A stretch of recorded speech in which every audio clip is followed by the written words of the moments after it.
زدم.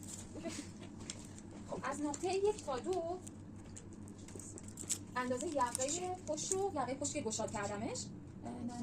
نه این اون چیزی هم کلا آره. پس 1 تا 2 اندازه یقه پشت رو من میام بالا. از نقطه 2 تا 3 حالا که دست الگوشو میگیریم از نقطه 2 تا 3 یه 2 سانتی متر میام جلو. این 2 تا 3. از نقطه 3 تا 4 دوباره اندازه یقه پشتم رو میام جلو. به این صورت میشه نقطه 4. حالا از نقطه 4 تا 5 تون چی میایم؟ شما که جزء نمیشید. یقه جوری که روی این خط بیفته. خطم باشه. این خط 1 4 شد. آره روی خط 1. حالا این قسمت رو از این نقطه 4 تا 5 من میخوام منحنی گردن رو بکشم. خب یه 2 سانتی متر من میام پایین از اینجا 4 تا 6. 4 تا 6 2 سانتی متر میام پایین و این هلال گردن رو پشت رو رسمش میکنم. اوکی؟ این مال قسمت گردن از جلو به پشته. حالا این قسمت رو اگه خواستید که مثلا این کلاهایی که میان روی هم دیگه دکمه خورن باشه، اینجا رو میتونید به اندازه 4 سانتی متر اضافه کنید برای روی هم گردید. اینم که میشه. بعد حالا از نقطه 2 تا 7 به قسمت 5 دو میخوره اضافه کنیم. چه؟ 5. آره اون دیگه قسمت جلوشه هر جا خواستید بزنید. از نقطه 2 تا 7 گفتم اندازه چقدر میایم؟ 30 تا 35 تا بود. 2 تا 8 30 تا 35 تا اینجا رو علامت میزنم. این میشه 7. از این از نقطه 3 هستی که گل کردم. یه حالت منحنی به نقطه 7 وصل میکنم.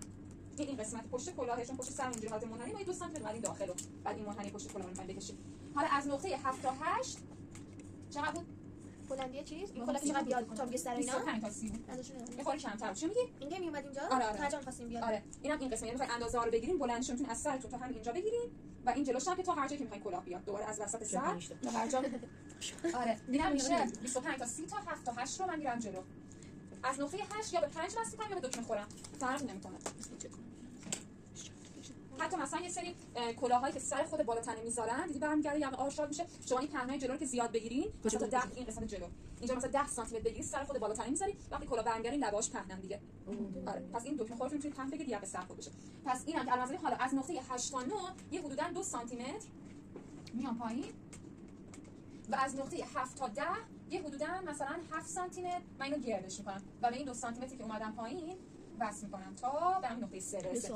این خط 8 اومد هم وصل تا 9 چیکار این 8 که من به 5 وصل می‌کنم. آره بعد این خط این چون سرمون میاد رو به پایین برای حالش اینجوری سیخ نباشه میگن 2 سانتی متر اینجاشو منحنی کنید. خب این قسمت روی سرم باز بستگی داره معمولا 7 بعضی اوقات من که تا 10 سانتی متر منحنیش کردم. پس تا 10 سانتی متر این وسط کلاه رو میتونید منحنی کنید.